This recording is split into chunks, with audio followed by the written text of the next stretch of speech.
Hola, hola, bienvenidos a Big Left. Hoy quiero hablar de política y solo de política, pero para eso primero tengo que hacer una introducción. La introducción es que hay luna llena y hice tanto trabajo, trabajé tanto que quedé acelerado, que como loco y no pude dormir. Son más de las 3 de la mañana y hasta me tomé una pastilla para dormir y no me dio resultado. Entonces, bueno, he estado viendo también después la televisión en la noche, el tema de las elecciones, el mundo politizado que vivimos en Chile. Entonces quiero hablar de eso porque sé que hay algunos que me siguen y siempre voy a hablar, tratar de decir cosas nuevas, interesantes. Espero que se escuche bien, estoy afuera, está nublado, hay una niebla muy fuerte, hay un frío tremendo también. Y mañana a primera hora al pueblo, tengo que viajar a una pequeña ciudad que me queda cerca y ahí en un café o en un restaurante o en algún lugar encuentro un wifi para subir el video. Bueno, como estamos en el tema político, voy a empezar primero por nuestro Señor Jesucristo, que lo tenemos olvidado, y recordando a Ignacio de Loyola. Ignacio de Loyola, el santo, el San Ignacio de Loyola, que creó los ejercicios espirituales. Y en estos ejercicios espirituales él mostró una profundidad, un conocimiento de la psicología humana tremenda, porque él habla que hay que alimentar las tres potencias del alma. Hay tres potencias. En el alma, en nuestro interior tenemos una trinidad. ¿Cuál es la trinidad? La memoria, en primer lugar, la memoria, donde está también la imaginación. ¿Por qué? Porque la memoria uno recuerda eh, como una película, recuerda como una película, entonces recuerda con vívidamente, entonces es una, está la fantasía, la imaginación con la memoria, esa es una facultad. Después está la otra facultad que es el raciocinio, el intelecto, el entendimiento, como decía Ignacio de Loyola, escribía en el siglo XVI, el entendimiento. Y después está la voluntad, la facultad volitiva, la resolución, la decisión. Entonces, en la meditación comenzamos con el recuerdo y en el recuerdo imaginamos, hacemos lo que decía Ignacio, una composición del lugar y en esa imaginación ejercitamos y alimentamos esa potencia del alma y de ahí pasamos a la segunda potencia, que es la reflexión, que es el entendimiento, el intelecto, el intus legere, el leer dentro, intus legere. Y después de leer adentro y de reflexionar, el reflexionar, pasamos a la tercera potencia del alma, que es la voluntad. Entonces uno va alimentando una potencia, de, después la otra potencia y después la otra potencia. Y estas tres potencias, al ser alimentadas, quedan satisfechas, se han ejercitado, quedan cansadas. Y después de eso, al quedar satisfechas, al haber sido ejercitadas, se produce la plegaria, que es la oración y la entrega de la meditación. Y estas meditaciones duran una hora prácticamente. Entonces lo primero es la composición del lugar. Y yo voy a empezar por los recuerdos. Y de los recuerdos voy a llevar mi, mi alma hacia las reflexiones y de las reflexiones podemos llegar a las resoluciones. Ya, comenzamos. Recuerdos, recuerdos, recuerdos. Primero, cuando hablan de fascismo, yo me río. Me río porque lo ocupan como una ofensa y yo me crié en un hogar fascista, que fue un bello hogar. Tengo muy buenos recuerdos de mi infancia. En una casa amplia, una parcela, con una biblioteca de 7000 volúmenes donde yo gateaba y en esa biblioteca conocía los libros visualmente porque ni siquiera sabía leer y tuve la patudez de empezar a leer libros bastante gruesos, de grueso calibre, como por ejemplo, lo tengo aquí en mi biblioteca, estoy aquí afuera, pero bueno, eh, por ejemplo, la historia de Chile, Jaime Izaguirre, hay cosas que no entendía, tenía 8 años, 9 años, ¿qué iba a entender? Hay cosas que no entendía. Encina lo empecé a leer joven y todo eso. Y después se me ocurrió leer a los 14 filosofía y las sagradas escrituras, etcétera. Pero lo que más me llamaba la atención era como mi padre eh, tenía unos amigos extraordinarios y estos amigos iban a verlos permanentemente y yo me pregunto, ¿y dónde están mis amigos? Yo no tengo ninguno. No tengo ni un solo amigo, ni uno. No me estoy quejando ni llorando. Estoy analizando cuál es la realidad. ¿Por qué mi padre tenía tantos amigos? ¿Por qué yo no tengo ninguno? ¿Soy peor persona que mi padre?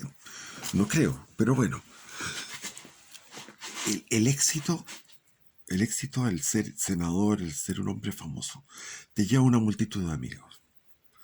Así como también más solicitud de parte del sexo femenino, también. Pero bueno, son reflexiones que me salen en este momento. Y, pero mi padre era el pontífice del nacionalismo chileno. Por lo tanto, cuando insultan a los fascistas, yo me da risa. O sea, ¿qué es esto? El fascismo. Yo escuchaba de niño el Cara al Sol con la camisa nueva, las canciones de la falange, las canciones del franquismo. Y, y de eso llegó el golpe de Estado, y el golpe de Estado pasaron unos meses, no sé cuántos meses, fueron unos pocos meses, 3, 4 por ahí, y Pinochet llamó a mi padre a una entrevista. Yo tenía 14 años y recuerdo que habló con mi madre y yo escuché esa conversación sobre lo que Pinochet había hablado con mi papá. Mi papá le había pedido, Pinochet le había pedido a mi viejo que expresara cuáles eran sus ideas, las ideas que él tenía políticas, los proyectos como él, qué haría él teniendo el poder en sus manos. Y mi padre expresó su ideal de un gobierno que se fuera alternando un decenio, 10 años, un presidente, otros 10 años, otro presidente. Gobiernos de 10 años, de larga duración, y no elegidos mediante sufragio universal, sino que elegidos por un grupo, por un sufragio, pero no universal, un sufragio de los selectos, es decir, de las personas que trabajan, trabajadores intelectuales, empresarios, profesores, todos los que sean eh, eh, los obreros también, pero los que trabajan y los que han demostrado ser fachos. Es decir, los que no se permite, digamos, el voto de personas con extravíos ideológicos, ya sean demócratas cristianos o sean comunistas, socialistas, etcétera. Solamente personas de nuestro sector eligen las personas que sean trabajadores, que tengan méritos, sean padres de familia, trabajadores, hayan hecho el servicio militar, una acumulación de méritos, que tengan un cierto conocimiento, que no sean ignorantes, que no sean analfabetos, etcétera, etcétera. Y que participen en un congreso, que es un congreso funcional, donde están representadas las fuerzas vivas de la nación. Y para que no se politicen las fuerzas vivas de este congreso corporativo, de esta cámara corporativa, para que no se politicen, tiene que haber un estricto control de los... no se permite el derecho de expresión. O sea, se prohíbe el derecho a expresión. el famoso, la primera o enmienda, no sé, segunda enmienda, no, la segunda es la de en Estados Unidos, eso, lo festejan y los, se fascinan los americanos con eso, del derecho de expresión. Yo les decía a los americanos cuando ahora estuve en Estados Unidos, les decía, no, nada de derecho de expresión, a la chucha, a la mierda con el derecho de expresión. Bueno, Pinochet escuchó todo eso. Mi padre representaba a muchos que habían sido de militantes del nacionalsocialismo en la década del 30, seguidores de Jorge González Fomarés, y los seguidores de él, que eran del movimiento nacionalista de Chile, y después los que fueron los Cóndores, el grupo de los Cóndores, y después todos ellos fundaron finalmente lo que fue el Partido Agrario Laborista. Algunos terminaron en la Democracia Cristiana y otros terminaron el grupo de los estanqueros. Estaba la revista de los estanqueros con Jorge Prat Echaurren. Entonces, eso en la década del 60. Y algunos terminaron en Padena, que era un partido pequeño. Pero se diluyeron los nacionalistas. Pero seguían, se juntaban en mi casa y los nacionalistas querían tener una participación en el gobierno de Pinochet. Y Pinochet siguió las ideas más bien de los liberales. En este caso, el principal era Jaime Guzmán Errázuriz. Y Jaime Guzmán Errázuriz después lo conocí porque 4 años después de eso, de la entrevista de mi padre, donde eh, también la Junta tomó decisiones en aquel momento, porque no fue solamente Pinochet, también hubo unas entrevistas con la Junta. Estaba, me acuerdo, había un Sergio Miranda Garrington, estaba también el famoso Miguel Serrano, eh, Juan Diego Dávila, se me olvidan los nombres, pero Eugenio Celedón, etcétera. Había una serie de personajes que conformaban ese núcleo de nacionalistas que no fueron tomados en cuenta. Y como les digo, 4 años después estuve en la universidad, primer año de la Facultad de Derecho de la Pontificia Universidad Católica, y ahí tuve eh, fundamentos filosóficos del derecho con Crescente Donoso, muy interesante, era también de la línea de Ibáñez, de la línea de mi padre. Estaba Gonzalo Vial Correa, que era historiador. Gonzalo Vial Correa es extraordinario. Él hablaba de que mi padre era el pontífice, me acuerdo conversando con él, muy interesante. Y estaba Arturo Irarrázaval en Derecho Económico y en el Derecho Político, que después era Derecho Constitucional, estaba con Jaime Guzmán, y Jaime Guzmán me preguntó si yo era pariente de Guillermo Izquierdo Araya, y yo le dije, no, yo soy hijo. Ah, me dijo. Y de ahí un día llegó y se acercó, me dijo, conocí a tu padre, me dijo, porque había estado con mi papá, conocí a tu padre.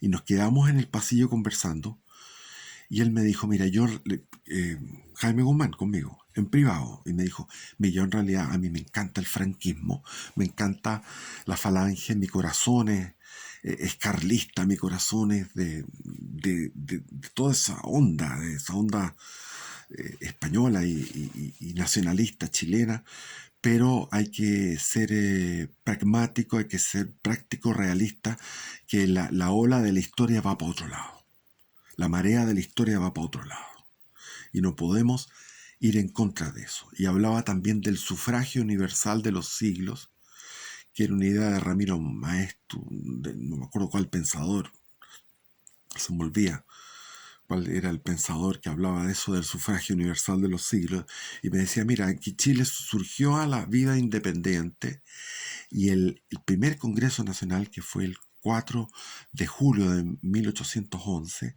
fue un congreso elegido, fue liberal, digamos, y la vida nacional surgió con esta idea liberal. La Constitución de 1812 la Constitución del 18, la Constitución del 22, la Constitución del 23, la Constitución del 26, la Constitución del 28, la Constitución del 33, la Constitución de 1833 y la Constitución de 1925, todas fueron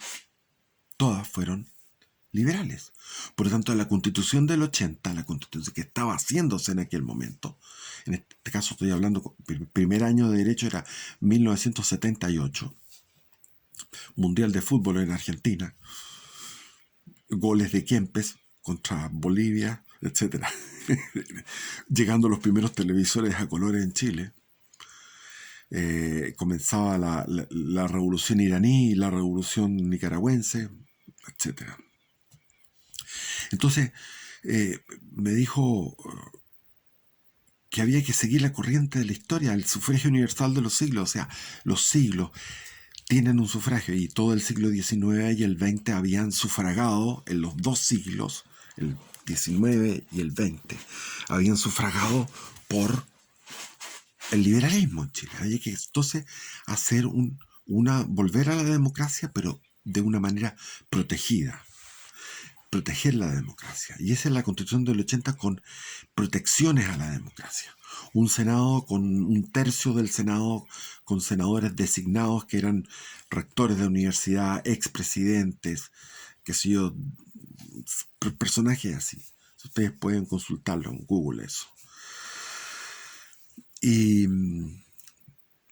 bueno, llegó las elecciones, salió por una amplia mayoría, el plebiscito fue ganado por el gobierno militar y después todo esto se implementó, vinieron las leyes, las leyes porque está la Constitución, después estaban las leyes. Las leyes se llamaban reglamentos constitucionales para que, o sea, fue un trabajo durante toda la década del 80. Y lo que yo más recuerdo son la década del 70 y el 80 porque es cuando yo era joven. Después de los 90 ya tengo menos recuerdos, menos nítidos. ¿Por qué? Porque ya en los 90 yo estaba más adulto y estaba criando. Y cuando uno está criando, está enseñando a sus hijos, está manteniendo la familia, luchando. Ahí uno ya pierde contacto con toda esta novedad. Y en los 90 se dio el gobierno de Elwin, antes de Elwin se dieron las reformas constitucionales de 1989, que fue un pacto en el cual el mismo Pinochet firmó esta reforma, este proyecto de reforma a la Constitución, donde se derogaba el artículo 8. El artículo 8 decía que no puede participar en el régimen democrático ningún movimiento o partido que no crea en la democracia. En ese sentido, estarían prohibidos los nazis y los comunistas. Y eso se copiaba de la Constitución alemana, porque en Alemania, después de la Constitución de Weimar, cuando llegaron los nazis y los comunistas también, los nazis y los comunistas entraron a esa discusión política y a participar en política y destruyeron la democracia de Weimar, finalmente los nazis. Entonces, la idea era proteger la democracia con ese artículo 8, y fue el mismo Pinochet el que firmó la derogación del artículo 8, entre otras cosas. Esto se plebiscitó y sacó un 90% de aprobaciones, la Constitución. O sea, esta Constitución, un 65% en el año 80, después en el año 89, con reforma, sacó un 90%. Y bueno, estaba aquí leyendo este libro que me cayó por ahí, que es de la Mónica Echeverría Yáñez, que fue una mujer que yo conocí, que fue una especie de suegra que tuve, que era una suegra muy entretenida porque estaba peleando con la hija y ella me pasaba las llaves de una casa que tenía en Algarrobo para que yo fuera una semana con su hija a Algarrobo. Yo encontraba el después, cocinaba exquisito y era esposa de Fernando Castillo Velasco, que fue el rector de la Universidad Católica y el gestor de todo lo que fue, o sea, Miguel Ángel Solar fue el que hizo toda la rebelión, la toma de la Universidad Católica. Estaba también el cura Puga, Mariano Puga, que era un cura comunista, digamos. Y todo esto fue una rebelión que se produjo el año 67, antes de mayo del 68. O sea, Chile fue precursor de las de las revueltas del 68 que fueron a nivel mundial. Los estudiantes en Tetalolco, en la universidad en México, el movimiento hippie fuerte, las protestas contra la guerra de Vietnam, etcétera. Todo esto aquí en Chile comenzó antes, el 67. Y el que estaba a cargo de el cardenal Raúl Silva Enríquez, que era de avanzada, muy progresista, tremendamente progresista. El cardenal Raúl Silva Enríquez nombró a Fernando Castillo Velasco como rector. Y esta mujer, estaba leyendo el libro, es un libro muy odioso, porque odia. ¿A quiénes? Odia a todos los que se pasaron de la izquierda a la concertación. Es decir, Joaquín Brunner, Enrique Correa, Jaime Esteves. Hoy que tengo, no estoy sin el teléfono, sin el anteojo. Oscar Guillermo Garretón, Eugenio Tironi, Fernando Flores, el famoso Fernando Flores, y Max Madambio, Marcelo Schilling, Fernando Flores, etc. Todos eso eran mapuchis del Mapu obrero campesino. Entonces, bueno, yo iba a ese lugar ahí, a la Quinta Michita, que se llama, que está en Simón Bolívar, y allá en Simón Bolívar estaban todos estos intelectuales, vivían con distintas casas sin rejas, todo era una comunidad que había hecho Fernando Castillo Velasco. Y con un amigo me dijo, ven para acá porque aquí hay a tener mujeres de todas maneras, porque estas son todas liberales, así que si tú quieres tener mujer, mejor ven para acá. Y ahí, bueno, ahí me quedé un buen rato pechando, como se dice. O sea, y, y lo que habla este libro es el odio, porque también lo vi en carne propia. En los años 90 tuve la oportunidad de ir al bar Las Lanzas, que queda en la Plaza Ñuñoa, a reunirme con mis antiguos amigos, camaradas, porque yo fui marxista, de familia nacionalista, fascista, pero yo terminé marxista. Y siendo marxista, ya ex marxista, por amistad con mis antiguos compañeros, fui a la bar de Las Lanzas a tomar unos chops. Y ahí estos gallos lo que hacían era destilaban odio, pero un odio profundo, intenso. No contra los pinochetistas ni contra la derecha, sino que contra la concertación. Contra la concertación. Es decir, hubo una traición de todos estos personajes, incluido Lagos, todos, traicionaron a su participación en ese gobierno idílico, maravilloso, comillas, que esta mujer, la Mónica Echeverría, habla de que fue un orgasmo. Yo encuentro que demasiado ponerle que el gobierno de Salvador Allende fue un orgasmo, pero así lo dice aquí en este libro. Entonces, esta traición de los que participaron, como Fernando Flores, fueron ministros de Allende, Pucio y otros más, un montón de gallos que conformaron la concertación. Eso explica que la política de los acuerdos en el año 90 fue una política donde llegaron los traidores de la izquierda, se juntaron con los traidores de la derecha. Porque si uno va, por ejemplo, acá y se va uno a ver lo que fue Chacarillas, porque Chacarillas fue una ceremonia que se hizo en 1977, el 9 de julio, para conmemorar el combate de la Concepción. Y ahí Pinochet dio un discurso donde proclamó su proyecto, que era un proyecto de retorno a la democracia a través de una transición a la democracia con una constitución que se aprobaría con un plebiscito y de ahí se llegaría mediante un gobierno constitucional que él encarnaría durante 8 años de gobierno constitucional desde el 11 de marzo de 1981 al 11 de marzo de 1990. Bueno, y habría un plebiscito, el sí y el no, que fue el año 89, 88, el 5 de octubre. Entonces todo esto fue proclamado en esa especie de ceremonia ritual y se seleccionaron a 77 jóvenes y esos 77 jóvenes en representación de los 77 chacabucanos, los 77 jóvenes que dieron su vida en ese combate de la Concepción, que se conmemoraba ese 9 de...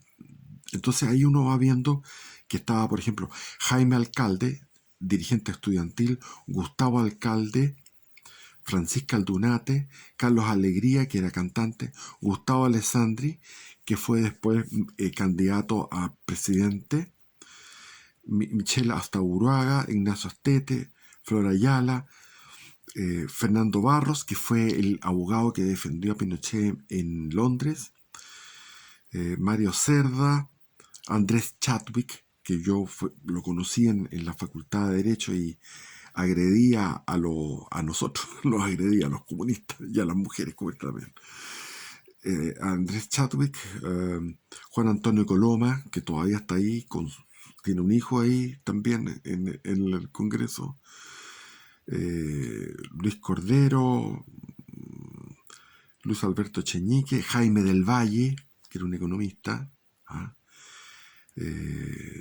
Hans Gildemeister, tenista, Ricardo Herrera, jefe comunal de Secretaría Nacional de la Juventud, Ignacio Irarrázaval, Cristian Jara, Cristian Larroulet, que fue después líder, asesor de todos los candidatos de la derecha, Coco Legrand, humorista, era de Pinochet, Enrique López, ¿quién más? Roberto, bueno, Fernando Molina, Hernán Holguín, el periodista, ¿ya? ¿Quién más? Claudio Sánchez, periodista famoso del Canal 13, ¿quién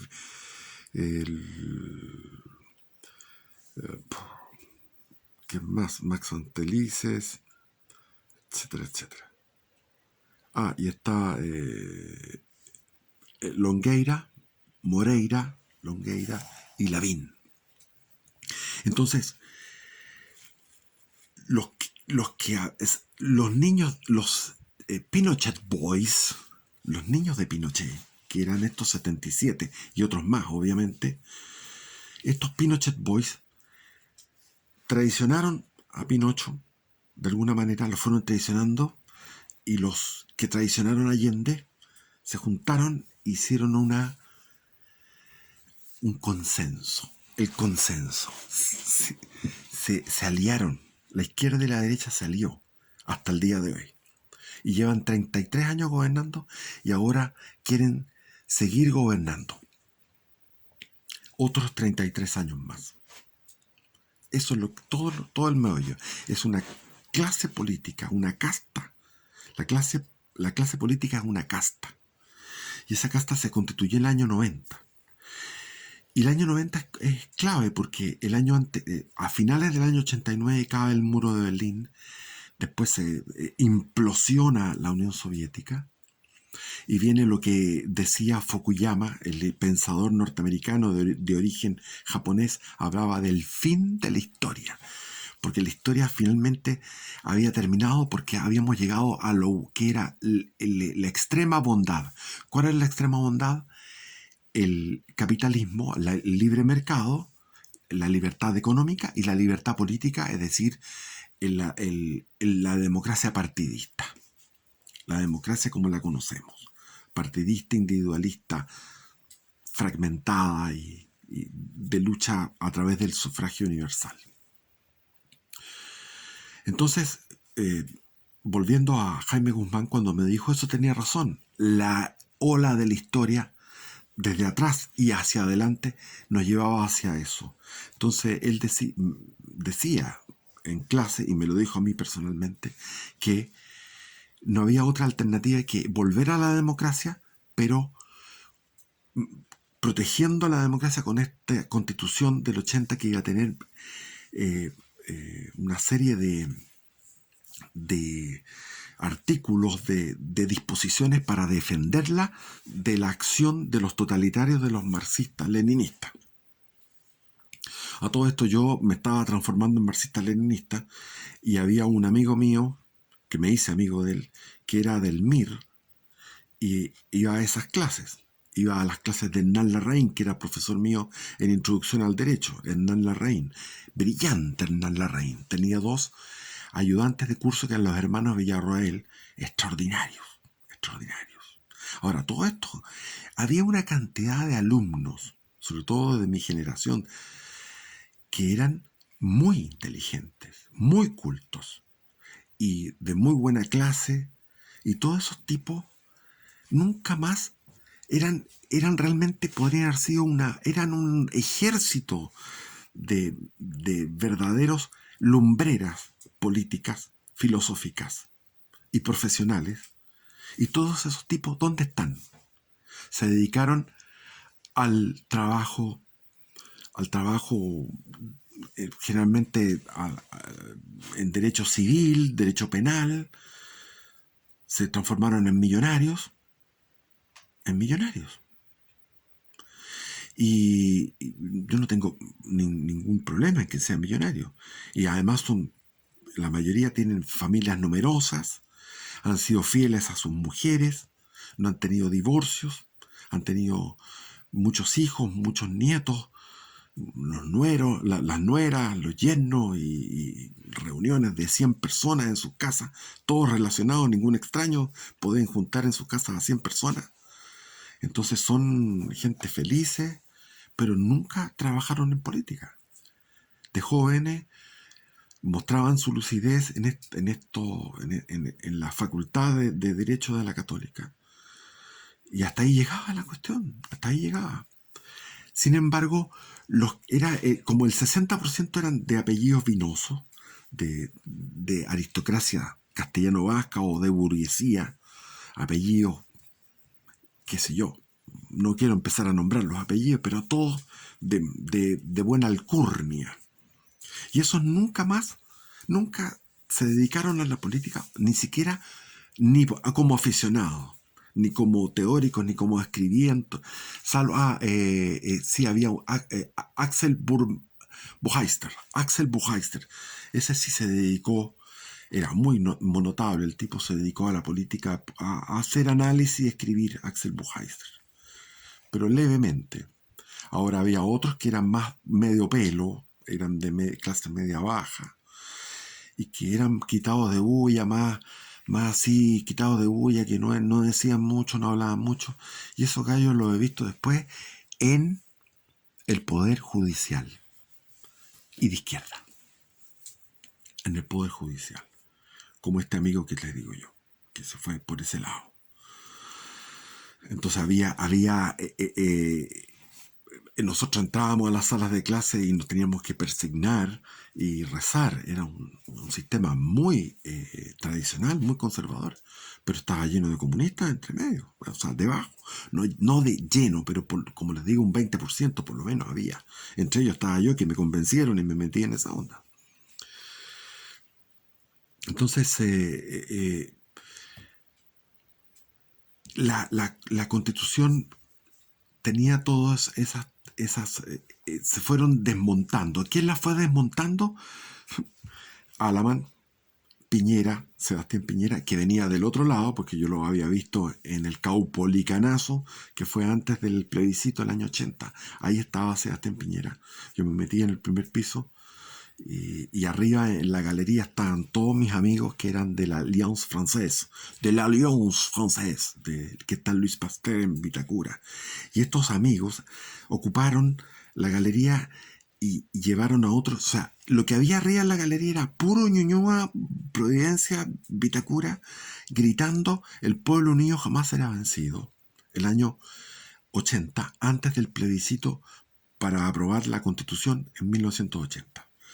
Entró Jorge Hernán Millas, que era un filósofo que hizo un discurso que nadie entendió. Después entró Eduardo Frei Montalva a dar su discurso, que se transmitió por las radios cooperativas chilenas y una cadena de radios alternativas al régimen militar.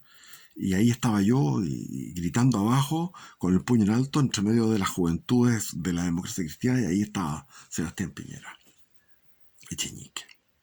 Pero como les digo, había libertad de expresión. O sea, los kioscos estaban llenos de pasquines de izquierda. Estaba la revista Hoy, la revista APSI, la revista Análisis, estaba el diario La Época, estaba las radios, etcétera. Lo único que tenía el gobierno era la televisión. Y ellos fueron desmontando en el año 90 la patrulla juvenil, estaba la Matei también. Toda esta patrulla juvenil fueron desmontando y abandonando las trincheras de defensa de lo que había sido el régimen militar. Al no defender el régimen militar, fue la derecha perdiendo terreno y retrocediendo completamente, porque se creía en un dogma prácticamente marxista de que la infraestructura económica iba a determinar una superestructura espiritual, cultural diferente, es decir, o sea, consecuente, no diferente. Es decir, si el país se transformaba en un país capitalista y próspero, la gente iba a tener una mentalidad capitalista, próspera, de emprendimiento y no iba a ser comunista. Pero en Chile se dio lo contrario.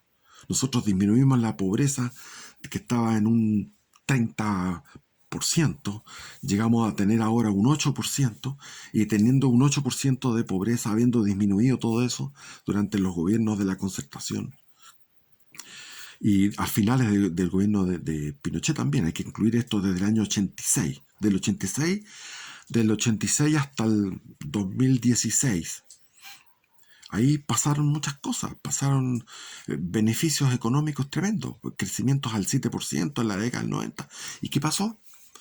Se produjo todo lo contrario. Entonces toda esta idea de Hayek, de que una idea determinista, materialista, de que en el fondo de una prosperidad y un cambio hacia una economía capitalista iba a generar un cambio cultural, totalmente pasó lo contrario en Chile. Si no, no habría habido esta revolución absurda en que estamos viviendo ahora, esta revolución loca. Entonces, yo recuerdo que vino Elwin, y después vino una elección el año 94, que fue así. Salió Eduardo Frei Ruiz Tagle, que era la Coca-Cola. Después vino la Pepsi-Cola, que era Gustavo Alessandri, entonces estaba un Frei y un Alessandri. Después vino un tercer lugar, un outsider, que era José Piñera. Y después vino Manfred Max Neff, que era un candidato ecologista. Y después vino el padre Pizarro, sacerdote católico Pizarro, que era del Partido Comunista. Entonces, los comunistas estaban en el último lugar, vagón de cola, al último, menos del 5%. En cambio, después venía Manfred Max Neff, que era de la izquierda cristiana, pero en el fondo era ecologismo, New Age, y después, y en tercer lugar estaba José Piñera. Y José Piñera perdió la oportunidad, porque José Piñera fue el que me convenció a mí. Yo leía mientras yo estaba criando a los niños, trabajando fuertemente, intensamente como padre de familia. Leía el diario La Segunda, las columnas de José Piñera, leí su libro Cascabel pa'l Gato, etc. Y me convenció José Piñera de las bondades del liberalismo y la estupidez del marxismo, y él me convenció a través de la lectura. Y cuando se presentó al candidato a presidente, dije, esto es ideal para convertir a muchos más. ¿Por qué? Porque había la franja electoral, y en la franja electoral él podía en esos 5 minutos que le daba la franja electoral, podía decir las cosas con el pan pan vino vino. Esto es pan pan, esto es vino vino. Y no lo dijo. ¿Por qué no lo dijo? Por la estupidez política. Porque José Piñera, en vez de decir, hablar, como lo hace Pedro Pool, bajo la lupa, como hace Pedro Pool en mayoría silenciada, en distintos lugares que habla, dice las cosas, lo que es, la verdad, al pan pan y al vino vino. Por eso que yo quiero a Pedro Pool y por eso que lo apoyo, porque dice las cosas. Pero José Piñera en ese momento no dijo nada. Cuando le tocó, ¿qué es lo que hacía? Ponía banderas y como que decía vamos a prosperar y vamos a ser libres y vamos, o sea, era propaganda estúpida. Si lo que no, y ahora Cast hace lo mismo. El Partido Republicano se mete igual que los otros. Entonces los republicanos hacen lo mismo que los otros. Incluso el partido de la gente es un poquito más original, porque estaba mirando toda la propaganda. Pero ¿por qué no ocupan esa franja para hablar a la gente, para educar a la gente, para decir la verdad? No lo hizo José Piñera, perdió una oportunidad. Después me encontré con él y se lo dije. Lo encontré cuando corría en la playa de Cachagua, lo vi que estaba ahí. Y después, a la vuelta de correr, llegué hasta el fondo de la playa, volví y estuvimos conversando más de 2 horas. Yo le dije, mira, yo fui mirista y tú me convenciste a través de tus escritos. Estaba fascinado, José. Y después lo he encontrado hartas veces, hemos conversado. Muy diferente al hermano, sin duda. Otra cosa. Y eso es lo que yo opino. Digamos que la batalla cultural no se dio. Todo el mundo lo dice. Bueno, yo vuelvo a decirlo aquí, que hay una alianza de la derecha y la izquierda. Y ahora tenemos encima una... yo nunca he votado nulo, ¿eh? Nunca he votado nulo en mi vida. He ido a todas las elecciones, he votado toda mi vida. Y yo creo que voy a entrar a este sarcófago, a la cámara donde uno está ahí, y en mi conciencia de chileno, en mi conciencia de chilenito, voy a estar ahí frente al voto este domingo y voy a decir, no voy a perder mi voto, no lo quiero perder, no quiero que... me gusta Pedro Pool, yo feliz con él, lo apoyo. Si él va a ser presidente, yo firmo por él y le hago campaña, le ayudo. Pero yo te digo una cosa, la emoción mía, la rabia, cuando escucho a Pedro Pool, digo yo, voy a votar nulo, tiene toda razón. Pero después pero hay una cosa como divina, casi divina, que me dice, no pierdas tu voto, no lo pierdas. Y yo pienso ahora, me arrepiento de haber llamado al nulo. Yo creo que, no creo, lo voy a hacer. Voy a poner una rayita en uno de los candidatos republicanos. Aunque Cast sea un imbécil, porque me da una rabia, ha perdido todas sus oportunidades, Cast. Ha perdido las oportunidades. Bueno, yo pienso que quizás la familia lo frena o no sé.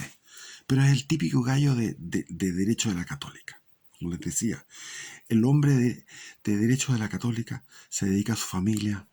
Son gallos muy buenos, no engañan a sus señoras y están con mucha familia muy numerosa. Y yo los envidio de alguna forma. No les envidio la plata, ¿no? Yo no soy envidioso de la plata, pero sí envidio a esos hombres que tenían claro lo que es ser esposo, es tener una familia amplia, numerosa, y criar bien a sus hijos. Eso lo encuentro maravilloso. Lo que pasa es que eso es tema aparte, es un tema totalmente aparte. Yo no tenía idea de eso. Yo realmente quería ser sacerdote jesuita y después quise ser revolucionario. Y cuando quería ser sacerdote jesuita, estudié en el Colegio San Ignacio y quería ir a clases de filosofía, porque había un taller de filosofía y lo hacía el padre Ochagavía, me acuerdo, que un tipo alto, buen mozo, Ochagavía, muy docto. ¿Y qué es lo que hacía el hombre? Nos daba adoctrinamiento político. Eso hacía el padre Ochagavía. Y teníamos trabajo en fábrica, misiones, tenía un montón de cosas que eran trabajo en el hogar de Cristo. Todo era una cosa política, o sea, de meternos una conciencia social en el Colegio San Ignacio Alonso Valle. Y así llegábamos a la universidad y a la universidad y estaban los nacionalistas, estaban los gremialistas, los que apoyaban al gobierno militar, estaban los demócratas cristianas y estaban los comunistas y miristas. Había de todo en la universidad en la década del 80. Estaban vivitos y coleando. Bueno, bendiciones, he hablado harto. Viva Cristo Rey, pues. Y ojalá que se dé vuelta la tortilla. Chao, espero no ser latoso.